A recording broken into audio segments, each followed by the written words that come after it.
અરે વહુ, તારી નણદના ખોળાભરના ગોદ ભરાઈનો પ્રસંગ આવી રહ્યો છે. અને આપણા ઘરનો નિયમ છે કે આ કાર્યક્રમ મોસાળમાં જ થાય છે.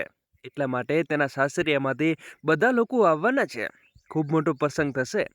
સુમનજીએ કહ્યું.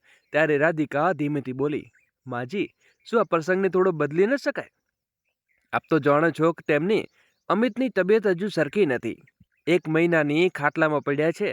અને આરવ હજુ બહુ નાનો છે. હું આટલું બધું કામ કરેલી કેવી રીતે સંભાળીશ? ઉપરથી તમારી નાની વહુ તન્વી 5 મહિનાનો થઈ ગયો, પણ આજ સુધી રસોડામાં એક ગ્લાસ પાણી લેવા પણ નથી આવી. સુમનજી તરત જ ગરમ થઈ ગયા. અરે વહુ, એને ધુમાડાથી એલર્જી છે અને ખૂબ ખાંસી આવવા લાગે છે. અને એમ પણ તે મોટા ઘરની દીકરી છે. આ ઘરનો અડધાથી ખર્ચો તેનો પતિ ઉપાડે છે. તું તો જો થોડું વધારે કામ કરી દેશે તો કયો અહેસાસ કરી દઈશ? બેઠા બેઠા મફતની રોટલીઓ જ ભાગે છે ને. અને એમ પણ નાની બહુ ત્વની તો ફરવા જઈ રહી છે. ખોળાભરણની વિધિ પતતા તે બંને નીકળી જશે. આ સાંભળીને મોટી બહુ રાધિકાની હિંમત કરીને કહ્યું, માજી, ઓછામાં ઓછું દિવસમાં તો તેની મદદ કરી શકે ને. રસોડામાં કેટલાય કામ હોય છે. શાક વગેરે કાપી આપે, ડુંગળી છોલી આપે. સુમનજી બોલ્યા, અરે, એને પોતાની પેકિંગ કરવાની, શોપિંગ કરવાની હશે. તારી મદદ કરવાનો તેની પાસે સમય નથી. જે તારા માટે ડુંગળી કાપીને સાસુ બનાવશે. તું ચૂપચાપ બધી રસોઈ તૈયાર કર. ખોળા બ્રણમાં કોઈ ખામી ન રહેવી જોઈએ, સમજી? એવી તૈયારી કર કે મારી દીકરીના સાસરિયાવાળા જોતા રહી જાય. સાસુ સામે રાધિકાનું કંઈ પણ ન ચાલ્યું અને તે ચૂપચાપ પોતાના કામોમાં લાગી ગઈ. આગળના કેટલા દિવસો પછી ખોળાભરણનો પ્રસંગ ખૂબ ધામધૂમથી ચાલી રહ્યો હતો. ઢોકળાનો અવાજ, મહેમાનોનો હાસ્ય અને ચમકતાતી સજાવટ વચ્ચે સુમનજી પોતાની દીકરી પર પ્રેમ વહાવતા કોઈ કસર છોડી ન રહ્યા હતા. તેમણે ખૂબ પ્રેમથી દીકરી કિંમતી ચૂંદડી ઉઢાડી. પછી એક મોંઘી ભેટ, સોગાદ અને ખોળામાં મૂકતા ગયા. એટલું જ નહીં, દીકરીના સાસરિયાઓએ પણ ખૂબ આદર સાથે ચાંદલો અને ભેટ આપવામાં આવ્યા. દરેક વ્યક્તિ સુમનજીની ઉદારતાના વખાણ કરી રહી હતી. પરંતુ તે ભીડ વચ્ચે ઊભેલી રાધિકાની આંખોમાં વારંવાર ભીની થઈ રહી હતી. તે વિચારી રહી હતી કે કેવી રીતે હું દર મહિને અમિતની દવાઓ માટે માજી આગળ હાથ જોડું અને કરગરું. ત્યારે માંડ માંડ તે થોડા પૈસા આપે છે. અને આજે પોતાની દીકરી ઉપર કેટલો દિલ ખોલીને ખર્ચો કરી રહ્યા છે. આંખોમાં દર છુપાયેલી રાધિકા ક્યારેય મહેમાનોને પાણી પણ આપતી, જ્યુસ પાતી, તો ક્યારેક ભાગીને રૂમમાં જતી જ્યાં તેનો પતિ અમિત પથારી પર હતો. તેનો સમયસર દવા આપતી અને ખાવાનું ખવડાવતી. અમિત ક્યારેક પણ ઘરની સૌથી મોટી તાકાત હતો. પરંતુ 1 મહિના પહેલા થયેલો ભયાનક અકસ્માતમાં તેનો પગ ભાગી ગયો હતો. ત્યારથી તે સરખો ઊભો પણ થઈ શકતો ન હતો. નોકરી પણ હાથમાંથી જતી રહી અને હવે તેની દુનિયા બસ એક નાના રૂમમાં દવાઓ સુધી સીમિત થઈ ગઈ હતી. આખા ઘરની જવાબદારી મોટી બહુ રાધિકાના ખભા ઉપર આવી પડી હતી. સવારથી દોડધામ કરીને તેનું શરીર થાકીને ચૂર થઈ ગયું હતું. આંખો બળતી હતી, પગમાં પણ દુખાવો થતો હતો, પણ કામ પતવાનું નામ ન હતું લેતું. ઉપરથી તેનો નાનો દીકરો સતત રડી રહ્યો હતો. ન તો તેને સરખી રીતે દૂધ પીવડાવી શકતી હતી, ન પોતે હાથે બે ટુકડા ખવડાવી શકતી હતી. બાળક ભૂખે અને માના પ્રેમ માટે બંને તડપી રહ્યું હતું. પણ રાધિકા મજબૂતીમાં આંસુ પીને બસ કામ કરતી હતી. બિચારી ક્યાં જાય? પતિ મહિનાથી ખાટલામાં પડ્યા હતા. હાથમાં 1 રૂપિયો ન હતો અને સહારો આપનારું કોઈ પોતાનું પણ ન હતું. એ મોટા ઘરમાં રહેવા છતાં રાધિકા પોતાને સાવ એકલી અનુભવતી હતી, જાણે તેની તકલીફો કોઈને દેખાતી જ ન હોય. દેવરાય ત્વની આખા ફંક્શનમાં બસ તૈયાર થઈને અહીં તે રખડવું જરૂરી સમજ્યું. ના તેને કોઈ મહેમાનોને 1 કપ ચાનું પૂછ્યું કે રસોડામાં જોયું તો પલંગમાં તેનો રોતી રોહિત ઉછળે સામાન ઉપાડીને ફ્લાઇટમાં પકડવા નીકળી ગયા. અને નણદ જે ખોળાભરણમાં આવી હતી તે મોસાળમાંથી જવાનું નામ ન હતી લેતી. 10-15 દિવસ સુધી આરામથી સેવા કરાવી પછી તે પોતાના સાસરે ગઈ. લગભગ 1 મહિના પછી ઘર બહાર ગાડી આવીને ઊભી રહી. સુમનજી ખુશીનો દરવાજો દોડ્યા. અરે, મારી વહાલી બહુ આવી ગઈ. ત્વની બેટા, મુસાફરીમાં કોઈ તકલીફ તો નથી પડી ને? ધ્વનિ ખૂબ સ્ટાઇલિશ અને કાળા ગૂગલ્સ ઉતારતા અંદર આવી. હાથમાં મોંઘા શોપિંગ બેગ હતા, ચહેરા ઉપર ચમક અને હોઠ ઉપર મુસ્કાન હતી. તેની પાછળ તેનો પતિ ઘણો બધો સામાન ઉંચકીને ચાલ્યો આવતો હતો. ધ્વનિએ આવતા જ ઉષાથી કહ્યું, શરૂ કર્યું, મમ્મીજી, વિદેશમાં તો ખરેખર જન્નત છે. જુઓ ને, હું તમારા માટે કેટલી મોંઘી સાડી લાવી છું. સુમનજી ખુશીથી ફૂલ્યા ન સમાતા. પણ તે સમયે રસોડાના દરવાજે ઉભેલી રાધિકા ચૂપચાપ આ બધો નજારો જોઈ રહી હતી. તેના હાથ લોટવાળા હતા, આંખો નીચે કાળા ડુંગળા હતા. તેના હિસ્સામાં બસ જવાબદારીઓ આવી હતી તે ધ્વનિના હિસ્સામાં વખાણ. ત્યારે એ ધ્વનિએ બોલી, મમ્મીજી, હું તો જમીને જવાનું છું. બસ હવે આરામ કરવો છે. શરીર થાકીને ચૂર થઈ ગયું છે. હા વહુ, તું જરા રૂમમાં આરામ કર. સવારે 10 વાગ્યા સુધી આરામે ઉઠજે. કોઈ તને ડિસ્ટર્બ નહીં કરે. રાત્રે જમીને બધા સુવા ચાલ્યા ગયા અને વહેલી સવારે રાધિકાનો દીકરો ભૂખને મારે રડવા લાગ્યો. તો સાસુએ રૂમમાંથી બહાર આવ્યા. અરે રાધિકા, વહુ, સવારમાં 5 વાગે તારું છોકરું આટલો ઘોઘાટ કેમ મચાવી રહ્યો છે? તેના રડવાથી મારું માથું ફાટી રહ્યું છે. પહેલા તેને છાનો રાખ. હર સમય રેડિયોની જેમ વાગતો રહે છે. પછી સાફ સફાઈ કરીને તરત રસોડામાં ચા પાણીની તૈયારી કર. નાની વહુ ઉઠશે તો તેને ભૂખ લાગશે. મમ્મીજી, આરવને ભૂખ લાગી છે. તેને દૂધ જોઈએ છે, એટલે તે રડી રહ્યો છે. અરે, દૂધ તો બધું આ પી જાય છે. તેના સિવાય આ ઘરમાં દૂધ પીએ કોણ છે? શું તારા બાપે ઘરમાં ગાય ભેંસ બાંધી રાખી છે અને આખો દિવસ દૂધ જોઈએ છે? અરે, દૂધમાં પાણી મેળવીને પીવડાવી દે ને. મમ્મીજી, આપ કેવી વાતો કરી રહ્યા છો? આ આપનો પૌત્ર છે. તેને પણ બિચારો કેટલો નબળો પડી ગયો છે. હું ઘરમાં કામોમાં અટવાયેલી રહું છું, તેનું ધ્યાન ન રાખી શકતી હતી. અત્યારે પણ ફ્રીજમાં દૂધ પડ્યું છે, પણ આપે તેના ઉપર તાળું મારી દીધું છે. એટલે હું બાળકના હિસ્સામાં દૂધ નથી કાઢી શકતી. તે દૂધ તો નાની બહુ કોફી માટે રાખ્યું છે. તું તો જાણે છે ને, ફોલ્ડ કોફી કેટલી પસંદ છે. અને સવારમાં દૂધ લેવા કોણ જશે? મમ્મીજી, પ્લીઝ થોડું દૂધ આપી દો. હું પછી બજારમાંથી લાવીને મૂકી દઈશ. અરે ચૂપ કર. હવે નાના દીકરા પાસે વધુ કેટલા પૈસા માંગીશ? તારો પતિ તો કમાતો નથી ને. મમ્મી, કેવી વાતો કરી રહ્યા છો આપ? જે આપણા સગા દીકરા છે, છેલ્લા 1 મહિનાથી બીમારને લીધે પથારીમાં ઉઠી નથી શકતા. તેનો મતલબ એ નથી કે તેઓ ઘરના સભ્ય નથી. વાત રાશનની તો જરા યાદ કરો મમ્મીજી. ગયા અઠવાડિયે તમારા દીકરાના સાસરિયાઓમાંથી આખો પરિવાર આવ્યો હતો. મેં સવારથી રાત સુધી રસોડામાં ઊભા રહીને તેમના માટે પૂરી, કચોરી અને પનીરનું શાક અને ન જાણે કેટલી વાનગીઓ બનાવી હતી. એમાં બધું રાશન પતી ગયું. પણ ત્યારે તેમને એક દાણો પણ વધારે ખર્ચ ન દેખાયો. અને તમારી દીકરી પણ અઠવાડિયાથી રોકાઈ ગઈ છે. એટલે શું કહેવા માંગે છે તું? બધું રાશન મારી દીકરી ચટ ગઈ? મમ્મીજી, હું એવી કંઈ નથી કહી રહી. હા, બધું સમજુ છું. તમે વહુઓ બસ નણંદના 2 રોટલા ઉપર નજર રાખીને બેઠી જ છો. મમ્મીજી, ત્યારે તમારા મોંમાંથી એ નીકળવું કે હાથ તંગ છે. ઉલટાનું જતી વખતે પોતાના દીકરાને સુટકેસ ભરીને ભેટ, કપડાં અને મીઠાઈઓ આપવાની વિદાય હતી. પણ પૌત્રોના હિસ્સામાં 1 ગ્લાસ દૂધ પણ તમને ખૂંચવા લાગે છે. હવે તું મારી દીકરીને ખાનદાન ઉપર આંગળી ન ઉઠાવ, સમજી? સુમનજી ગુસ્સાથી બૂમો પાડ્યા. મને બધી ખબર છે કે દીકરાના નામે દાવત તું તારો પતિ ઉઠાવો છો. રાધિકાના આંખો ભરાઈ આવી. મમ્મીજી, ઘરની તકલીફો હું તેમને છુપાવીને જેમ દીકરા દિલ ઉપર બોજ ન પડે. તે પહેલા બીમારીથી તૂટી ચૂક્યો છે. જો તેમને બધી ખબર પડશે તો કદાચ તેમની બચેલી હિંમત પણ ભાગી જશે અને પછી ક્યારેય સાજા નહીં થઈ શકે.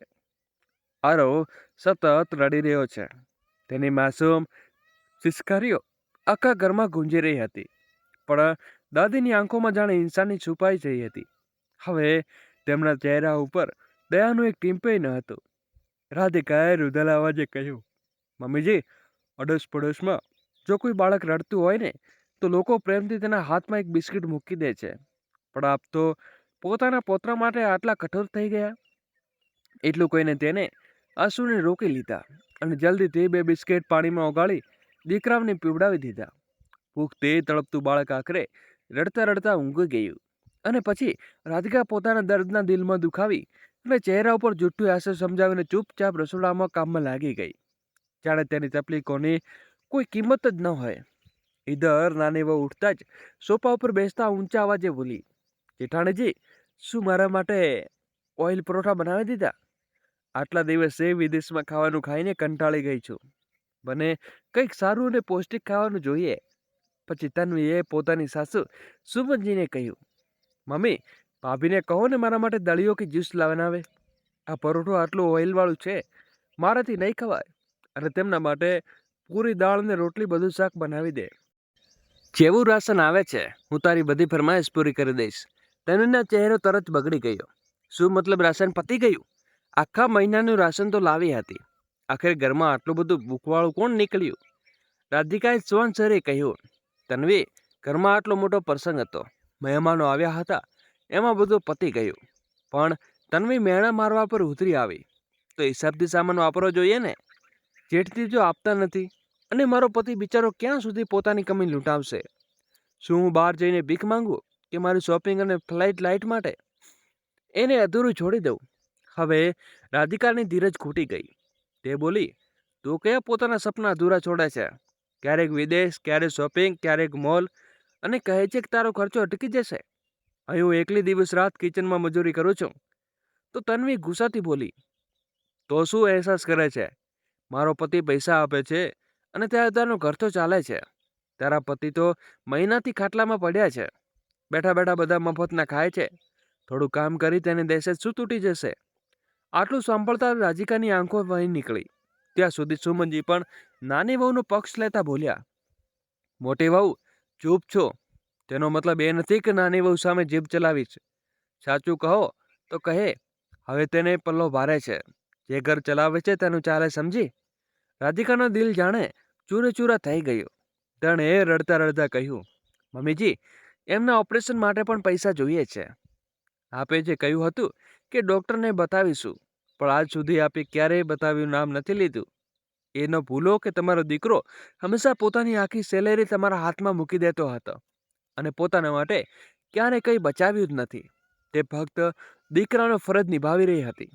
આજે જ્યારે તેને હાલત ખરાબ થઈ ત્યારે આપ બધા પૈસા દીકરીને નાની બહુ પર લૂંટાવી રહ્યા છો. ચૂપ કર તું. સુમનજી ગુસ્સાથી બૂમો પાડી કે જ્યારે સમય આવશે ત્યારે બતાવી દઈશું ડૉક્ટરને. દવા તો મંગાવું છું ને એને. પણ રાધિકા સમજી ગઈ હતી કે ઘરમાં તેનો પતિ તકલીફ કરતાં વધુ કિંમત લોકોના શાન અને દેખાડાની હતી. ત્યારે જ સુમનજીએ રાધિકાને હુકમ કર્યો, હવે શું છે, જઈને રાશન લઈ આવ. શું બધાને ભૂખ્યા મારવાનો ઈરાદો છે? અને હા, નાની બહુ માટે તેના મનનું ખાવાનું પણ બનાવજે. ત્યારે તન્વી તાણું મારતા બોલી, એક તો જરૂર કરતાં વધારે રાશન બગડે છે. ભાભી, તમને શું ફરક પડશે? પૈસા એમના થોડા લાગે છે. મફતનું ખાવાની ટેવ પડી ગઈ છે ને. આ બધું સાંભળીને રાધિકાનું દિલ જાણે કોઈ કે ચીરી નાખ્યું હોય. એવું થયું કે આંખો ભરાઈ આવી, પણ તે પોતાને હોઠ ભીસી લીધા. જેણે જણાવી હતી કે આજે તેમનો જવાબ આપ્યો તે વાત વધી જશે અને તેની અસર તેના બીમાર પતિ અને માસૂમ બાળક ઉપર પડશે. એટલે હંમેશાની જેમ મોં બંધ કરી રાખવું તે યોગ્ય સમજ્યું. ધીમે તે ઓઢણી સાંભળીને તેણે રાશનની થેલી ઉપાડીને ઘરની બહાર નીકળી ગઈ. બહાર સૂરજ આકાશમાંથી અલોક ગોળા વરસાવી રહ્યો હતો. તડકાથી ધૂપમાં રસ્તાઓ તપી રહ્યા હતા અને રાશનની દુકાન સુધી પહોંચતા પહોંચતા તેના પગ જવાબ આપવા લાગ્યા. પણ મજબૂરી માણસ પાસે વધુ કરાવી દે છે. લાંબી લાઈનના કલાકો ઊભા રહ્યા પછી જ્યારે તેને રાશન મળ્યું તો લગભગ 10-15 કિલો ભારે સામાન ઉચકવાનો તેના પર કોઈ સમજ ગમ ન હતી. તેના હાથમાં દુખાવો થતો હતો, માથા ઉપર પરસેવો સતત ટપકી રહ્યો હતો અને સૌથી મોટી વાત, તેના પર્સમાં ઓટો કરવાના પૈસા પણ નહોતા બચ્યા. તેણે ભારે થેલી ખભા ઉપર મૂકી અને ધીમે ધીમે ઘર તરફ ચાલવા લાગી. ઘેર પહોંચતા પહોંચતા રાધિકાની કિંમત સાવ તૂટી ચૂકી હતી. જેવી તે ઘરના દરવાજે પહોંચી, અચાનક તેનો પગ વળગી ગયો અને ભારે રાશન થેલીઓ સાથે જમીન પર પડી ગઈ. દોસ્તો, આગળ વિડીયો શરૂ કરીએ એની પહેલા વિડીયોને લાઈક કરી અમારી નાનકડી ચેનલને સબસ્ક્રાઈબ કરવાનું ભૂલશો નહીં. આહા, ડરથી તેની ચીસ નીકળી ગઈ. પગમાં એટલી સખત મચોક આવી ગઈ કે સરખી રીતે ઊભી ન થઈ શકતી હતી. કોઈક રીતે દિવાલના સહારો લગડતી લગડતી તે પોતાના રૂમ સુધી પહોંચી અને પથારી પર બેસતા જ ફૂટપાથ સોરો રડવા લાગી. રૂમમાં તેનો પતિ અમિત સૂતો હતો. તેણે રાધિકાની હાલત જોઈ અને ગભરાઈ ગયો. રાધિકા, આ શું હાલત બનાવી રાખી છે તે? અને આટલું બધું રાશન લેવા તું એકલી કેમ ગઈ? ઘરમાં કોઈ બીજું ન હતું? આટલું સાંભળતા રાધિકા રડું ફાટી નીકળ્યું અને તેને રડતા રડતા બધું દર્દ અમિતને કહી દીધું. કેવી રીતે મેણા મારવામાં આવે છે, કેવી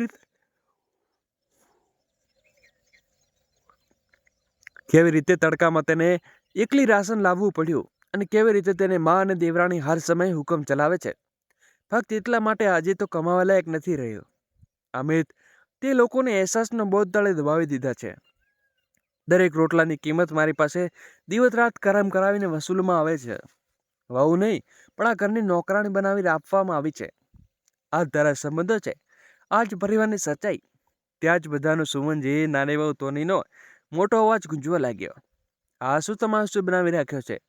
રાશન અંદર સુધી કિચન બહાર પડ્યું છે અને મહારાણી રૂમમાં આરામ ફરમાવી રહી છે. પૈસાનો બગાડ કરવો કોઈ આની પાસે શીખે.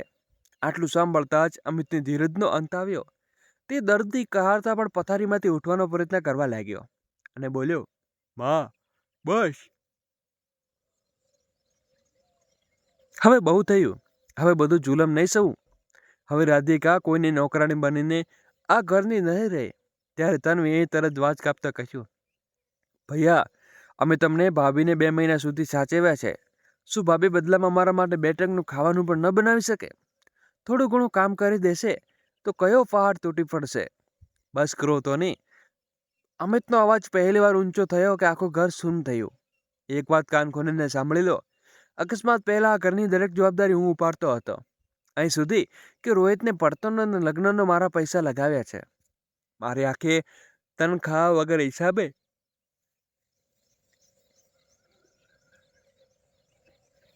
માના હાથમાં મૂકી દેતો હતો. ક્યારે પોતાના માટે કંઈ બચાવ્યું નથી, કારણ કે મને મારા પરિવાર પર ભરોસો હતો. તેની આંખો ભીની થઈ, પણ જેવી જિંદગીની મુશ્કેલીઓ આવી તો બધા મોં ફેરવી લીધો. અમિતે પોતાની મા તરફ જોયું. જેમાં મમતા ઉપર ઘમંડ હતો, ત્યાં જે પૈસાનો સ્વાદ આગળ બદલાઈ ગઈ છે. મારી પત્નીએ નોકરાણી બનાવી દીધી છે. રાધિકા ચૂપચાપ રડી રહી હતી. અમિતે પોતાના દીકરાને તેડી લીધો અને રૂંધાયેલા અવાજે બોલ્યો, હું કદાચ મારી સાથે થયેલા અપમાનને ભૂલી ન જાત, પણ આજે તમે લોકોએ મારા બીમાર બાળક અને મારી પત્ની સાથે જે કર્યું તેના પછી આ ઘરમાં મારો સંબંધ પૂરો થાય છે. અને આવા લોકોને રોટલી અને પૈસા નથી જોઈતા. દરેક બોબડાના હિસાબ અને ઇન્સાનિયત વેચી લે છે. પછી અમિતે પોતાની પત્ની તરફ જોતા કહ્યું, રાધિકા, મારાથી આટલી મોટી વાત કેમ છુપાવી તે? રાધિકાની આંખોમાંથી આંસુ વહી નીકળ્યા હતા. તે ધીમેથી બોલી, હું શું કરું? જો તમને કહી દત તો તમને વધુ દુઃખ થાત. તમારી તબિયત એમ પણ ખરાબ છે. અમિતની આંખો ભરાઈ આવી. આવું ન સહ્યા કરતી રાધિકા, હું જીવતો છું, મરી નથી ગયો. પણ હવે તું ચિંતા ન કર. બધું સહન કરી લીધું છે. મારે કંઈક કરવું પડશે. હું ઘરે બેઠા બેઠા કામ કરી શરૂ કરીશ. પછી એ જોજે લોકોની બોલતી કેવી બંધ થાય છે. બીજા દિવસે અમિતે પોતાને બદલે નિશ્ચિત કરી લીધો કે શરીર હજુ સુધી સાથ નથી આપતું, પણ હવે તેની આંખોમાં બેસવાની જગ્યાએ એક નવી જીભ કેદાવા લાગી. તકિયાના સહારે બેસીને તેને ધીમે ધીમે લેપટોપ ખોલવાનું શરૂ કર્યું. મહિનાઓ પછી આજે તેમની આંગળીઓ ફરીથી કીબોર્ડ ઉપર ચાલી રહી હતી અને રાધિકા ચૂપચાપ તેની પાસે બેસી ગઈ. ક્યારેક તકિયો સરખો કરતી તો ક્યારેક હિંમત આપતા કહેતી, તમે જરૂર સફળ થશો. ભગવાન બધું જોઈ રહ્યો છે ને. તેને એક કંપનીમાં વર્ક ફ્રોમ હોમની નોકરી મળી ગઈ. શરૂઆતમાં તે નાના મોટા કામ મળ્યા તો ક્યારેક કોઈને ડેટા અપડેટ કરવાનો, તો કોઈને એક ઓનલાઈન રિપોર્ટ બનાવવાનો. મહેનત વધારે હતી અને પૈસા ઓછા, પણ અમિત હવે હાર માનનારોમાંથી ન હતો. ધીરે ધીરે તેની મહેનત રંગ લાગવા લાગી. ફક્ત 2 મહિનાની અંદર જ તેનો એક સારી કંપનીમાં વર્ક ફ્રોમનું કામ મળી ગયું. પહેલી વાર કમાણી હાથ આવતા તેની આંખો ભરાઈ આવી. તેને લાગ્યું કે જાણે ભગવાને તેને તૂટેલી આશાઓ ફરીથી જોડી દીધી હોય. સૌથી પહેલા અમિતે ઘરની દિવાલો ખેંચાવી અને પોતાનો હિસ્સો અલગ કરી દીધો. તેણે પોતાની મા અને ભાઈ સાથેના બધા સંબંધો તોડી નાખ્યા. આજે રાધિકાને પહેલીવાર લાગ્યું કે જાણે અંધારાના જીવનમાં અજવાળું પાછું આવી ગયું. પરંતુ બીજી તરફ સુમનજી ઘરમાં તસવીરો સાવ બદલાઈ ચૂકી હતી. જે ઘરમાં ક્યારેક રાધિકા સવારે 5 વાગે ઉઠીને બધાને ચા નાસ્તો તૈયાર કરી દેતી, તે જ કામ હવે તન્વી આવી ગયું હતું. પહેલા દિવસે તન્વી મોડે સુધી ઊંઘતી રહી અને સુમનજીને સાથ પાડ્યો. નાની બહુ, ઉઠી જા, નાસ્તો બનાવવાનો છે. તન્વીએ રૂમની અંદર જવાબ આપ્યો, મમ્મીજી, આજે મારાથી નહીં થાય. રાત્રે ઊંઘ પૂરી નથી થઈ. સુમનજી ચૂપ થઈ ગયા. થોડી વાર પછી તેણે જાતે રસોડામાં જવાનો પ્રયત્ન કર્યો, પણ ઉંમર અને અશક્તિને કારણે વધારે કામથી ન કરી શક્યા. તેમણે અચાનક રાધિકા યાદ આવી ગઈ. તે જ રાધિકા આજે રાત્રે બાળકના રડવા ઉપર ઉઠતી, છતાં સવારે સૌથી પહેલા રસોડામાં પહોંચી જતી હતી. આખા પરિવારની રસોઈ બનાવતી અને તોય બદલામાં બસ મેહાણા સાંભળતી. મફતની રોટલી ભાંગીએ છીએ, તારો પતિ કમાતો નથી, દૂધ પણ વધારે પી જાય છે. સુમનજીની આંખો સામે એક એક કરીને બધા દ્રશ્યો ફરવા લાગ્યા. તેમણે સવાર યાદ આવી જ્યારે ભૂખથી રડી રહ્યો હતો. રાધિકા દૂધ માંગી રહી હતી.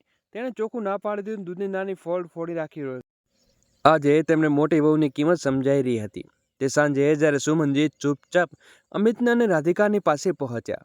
રાધિકા પોતાના દીકરા આરવને ખવડાવી રહી હતી અને અમિત લેપટોપ ઉપર કામ કરી રહ્યો હતો. સુમનજી થોડી વાર દરવાજે ઊભા રહ્યા અને પછી તેમની પાસે આંખોમાં આંસુ વહી નીકળ્યા. તેમણે ધીમેથી કહ્યું, રાધિકા. રાધિકાએ ફરીને જોયું તો સુમનજીને જોઈને હેરાન થઈ ગઈ. સુમનજી ધીમે ધીમે તેની પાસે આવ્યા અને બોલ્યા, વહુ, મને માફ કરી દે. મેં હંમેશા વિચાર્યું છે કે દીકરો કમાય છે તેની જ કિંમત છે અને ઘરમાં કામ કરે છે તે તો કામ તો તેની ફરજ છે. પણ હું ખોટી હતી એટલે આરવને પોતાના જ ગોદમાં લેવાનો પ્રયત્ન કર્યો. પણ આ વખતે તેની આંખોમાં પહેલા જેવી કઠોરતા ન હતી. તે દિવસે મારો પુત્ર ભૂખથી મરી રહ્યો હતો ત્યારે મેં તેને દૂધ આપવાની ના પાડી હતી. તે દિવસે હું ફક્ત દાદી તરીકે નહીં પણ ઇન્સાન તરીકે પણ હારી ચૂકી હતી. રાધિકાની આંખોમાંથી આંસુ વહેવા લાગ્યા. સુમનજીએ આગળ વધતા કહ્યું, તે આ ઘરમાં મારા દિવસ રાત માટે મહેનત કરી છે અને મેં નોકરાણી સમજીને મને માફ કરી દે. દોસ્તો, આગલી વિડીયો શરૂ કરીએ એની પહેલાં વિડીયોને લાઈક કરી અમારી ચેનલને સબસ્ક્રાઈબ કરવાનું ભૂલશો નહીં અને આવા નવા વિડીયો જોવા માટે અમારી સાથે જોડાયેલા રહો. અમિત પણ મા તરફ જોયું તો સુમનજી બોલ્યા, બેટા, તે આખી જિંદગી પરિવાર માટે લગાવી દીધી છે. જ્યારે તને મારી જરૂર છે ત્યારે સાથ ના આપી શકી. માં હોવા છતાં હું તારું દર્દ ન સમજી શકી. અમિતની આંખો પણ ભીની થઈ ગઈ. થોડી વાર સુધી રૂમમાં સન્નાટો છવાઈ ગયો હતો. પછી અમિતે કહ્યું, માં, વીતેલો અને બદલી શકાતો નથી. વીતેલી વાતોને હું બદલી નથી શકતો, પણ જો તને સચોટ રીતે પોતાની ભૂલ સમજાઈ ગઈ હોય તો શું હું તમને માફ કરી શકું છું? બસ એક વાત યાદ રાખજો, ઘર પૈસાથી નથી, ઇન્સાનિયતથી ચાલે છે. સુમનજીએ માથું નમાવી લીધું. આજે તેમને ખરેખર પોતાની ભૂલનો અહેસાસ થઈ રહ્યો હતો. જિંદગીમાં ક્યારે પણ કોઈ માણસને તેના ખિસ્સા જોઈને કે નાનો ન સમજવો, કારણ કે તે સમય ક્યારે કોનો બદલાઈ જાય છે તે કોઈને નથી જાણતું. અને જે હાથ ખાલી છે તે જરૂર નથી કે તે આવતીકાલે ખાલી જ હોય. દોસ્તો, જે માણસ તમારા મુશ્કેલ સમયમાં તમારી સાથે ઊભો રહે છે તેની કદર જરૂર કરજો, કારણ કે પૈસા ફરીથી કમાઈ શકાય છે, પણ જો સાચા સંબંધોને સાચા માણસોની વારંવાર નથી મળતા. દોસ્તો, જય શ્રી કૃષ્ણ, રાધે રાધે. ફરી મળીશું નવા વિડીયો સાથે.